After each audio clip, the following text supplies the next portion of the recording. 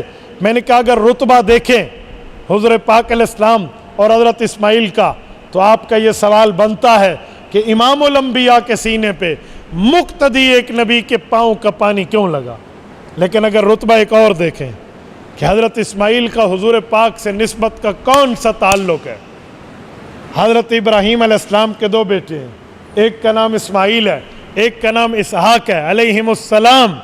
حضرت اسحاق کی نسل سے 70,000 بنی اسرائیل کے انبیاء ہیں اور حضرت اسماعیل کی نسل سے اکیلے رسول اللہ۔ تو حضرت اسماعیل رسول اللہ کے جد امجد ہیں، والد ہیں، دادا ہیں۔ تو حضرت اسماعیل والد ہوئے، رسول اللہ صلی اللہ علیہ وسلم بیٹے ہوئے۔ اگر درجہ نبوت دیکھیں حضور کا رتبہ بڑھا، حضرت اسماعیل کا چھوٹا۔ درجہ ابوت دیکھیں پھر رتبہ حضرت اسماعیل کا بڑا، رسول اللہ اولاد بنتے ہیں۔ اور اگر آپ کو باپ بیٹے کے رتبے کا فرق معلوم ہو، باپ بیٹے کے رتبے کے فرق کا علم ہو تو یہ سوال نہیں ہوگا۔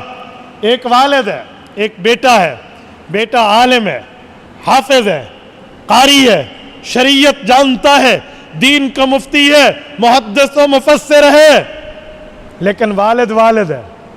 دونوں آئے ہیں مسجد میں نماز پڑھنے کے لیے، آپ بتائیں نماز کون پڑھائے گا؟ بیٹا۔ کیوں؟ یہ عالم، حافظ، قاری، مفتی، محدث، مفسر، رتبات و مقامات و درجات میں آگے ہے، یہ پڑھائے گا۔ ٹھیک ہو گیا؟ باپ پیچھے ٹھہرے گا، بیٹا امام بن کے آگے قیادت کرے گا۔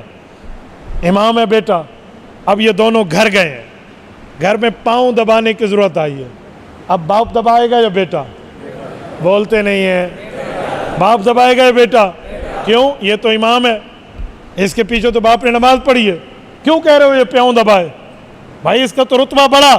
سب کہیں گے گر فرق کے مراتب نکنی زندگی کی، اصل میں مرتبے کے فرق کو دیکھا جاتا ہے۔ وہاں بطور امام تھا تو بیٹا آگے، یہاں یہ والد ہے۔ اوسط ابواب الجنہ، جنت کا مضبوط ترین اور درمیانی دروازہ اولاد کے لیے والد ہے۔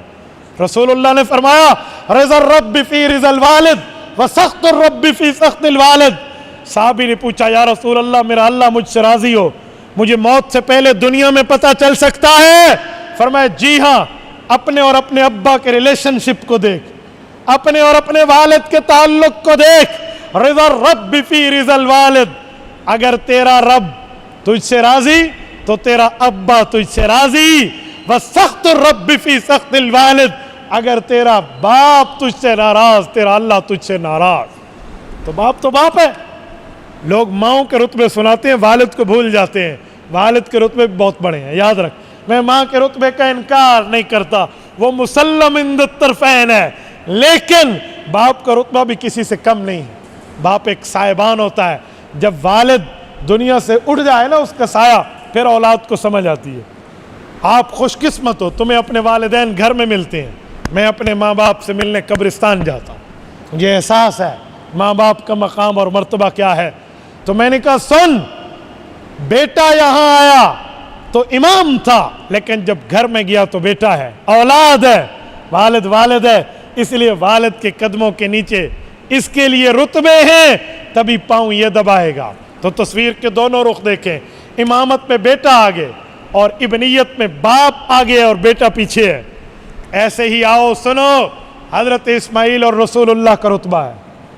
اگر ہم دیکھیں رتبہ والد والا تو حضرت اسماعیل بڑے ہیں، رسول اللہ کا رتبہ بیٹے ہونے پر چھوٹا ہے۔ لیکن اگر رتبہ دیکھیں نبوت کا، امامت کا، علم کا، درجے فضیلت و مرتبے کا، پھر حضور بڑے ہیں، حضرت اسماعیل چھوٹے ہیں۔ اسی لیے باپ کے پاؤں کا پانی بیٹے کے سینے پہ لگے تو سوال نہیں اٹھتا۔ تو میرے دوستو، ہمارے نبی کو اللہ نے وہ مقام دیا، وہ مرتبہ دیا، وہ حیثیت دی ہے، اس جیسی اس کائنات میں کسی کی حیثیت نہیں ہے۔ لیکن ایک بات یہاں کہتا ہوں، صرف اسی پہ نجات ہے؟ ہم کہتے ہیں ہمارے نبی کا رتبہ بڑا، محمد ہمارے بڑی شان والے صلی اللہ علیہ وسلم، ہم کہتے رہیں، اس پر ہماری نجات ہو جائے گی؟ ہم بخشے جائیں گے؟ جی نہیں۔ لو کان فی حبک صادقا لأطعتہ ان المحب لمن یحب مطیع. اور تو محبت میں سچا ہے، پیار میں سچا ہے، عشق میں سچا ہے، یگانگت و الفت میں سچا ہے، اگر تو دعوی محبت للنبوت رکھتا ہے تو تمہیں رسول اللہ کی اتباع کرنی پڑے گی. اتباع پیغمبر، اتباع نبوت، اتباع رسالت، اطاعت نبوت کرنی ہوگی، تب دنیا بھی بہتر بنے گی، آخرت بھی بہتر بنے گی. اور اگر صرف حضور کی تعریف ہی کرتے رہو، اعمال ٹھیک نہ ہوں، تو پھر یاد رکھنا مکہ میں ابو نام سے دو بڑے بندے مشہور ہیں، ایک ابو لہب ہے، ایک ابو بکر ہے. جو ابو لہب ہے اس نے پیدائش پہ خوشی کی تھی، باندھی سویبہ کو آزاد کر کے کہا تھا انی اعتقتکی، میں نے تمہیں آزاد کیا، سویبہ جا جہاں جانا چاہتی ہے. آج میرا یتیم بھتیجا محمد کریم پیدا ہوا ہے. ابو لہب نے خوشی کی تھی، لیکن ابو لہب نے رسول اللہ کی باتوں کو نہیں مانا تھا، ابو لہب نے اطاعت نہیں کی تھی، ابو لہب نے رسول اللہ کی احکامات کی پیروی نہیں کی تھی. ابو بکر پیدائش کی خوشی پر تو یہ دنیا میں تھا ہی نہیں، یہ تو 2.5 سال بعد پیدا ہوا، لیکن ابو بکر نے قدم قدم پہ رسالت کا ساتھ دیا ہے، صبح شام حضور کا ساتھ دیا ہے، رسول اللہ کے در کی نوکری اور چاکری کی ہے. وہ ابو بکر جو جلوت میں ساتھ ہے صدیق بن کے، وہ ابو بکر جس کی بیٹی خلوت میں حضور کے ساتھ ہے عائشہ صدیقہ بن کے، ہر موقع پہ حضور کے ساتھ ہے. وہ غار ہو یا وہ مزار ہو، ابو بکر کا پہرا رسول اللہ پہ ختم نہیں ہوتا. ابو بکر کی وہ یاری رہی ہے.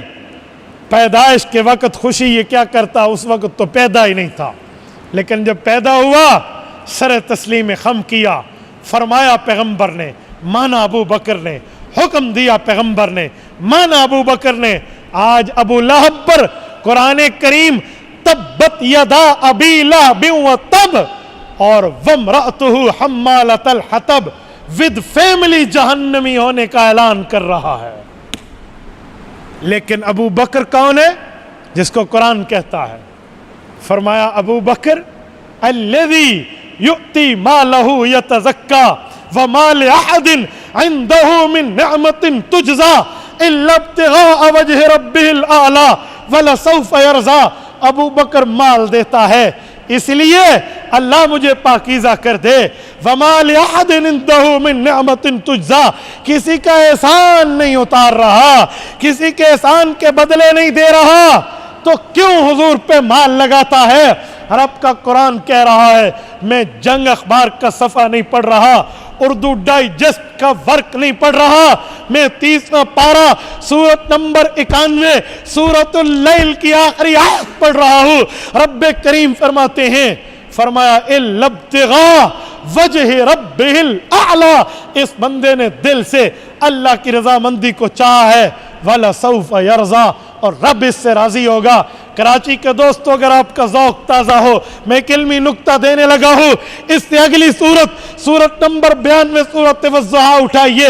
رب فرماتے ہیں وَلَسَوْفَ يُعْطِيكَ رَبُّكَ فَتَرْضَى، محبوب مصطفیٰ رب آپ کو اتنا دے گا آپ اللہ سے راضی ہو جائیں گے. اور اس سے ایک سورت پہلے ابو بکر کو فرمایا وَلَسَوْفَ يَرْضَى، اللہ اس کو اتنا دے گا یہ بھی اللہ سے راضی ہوگا. اور ابو بکر کے لیے رضا کے اعلانات ہیں، ابو بکر کے لیے جنت کے در کھلے ہیں، ابو بکر کے لیے جنت طلب کر رہی ہے.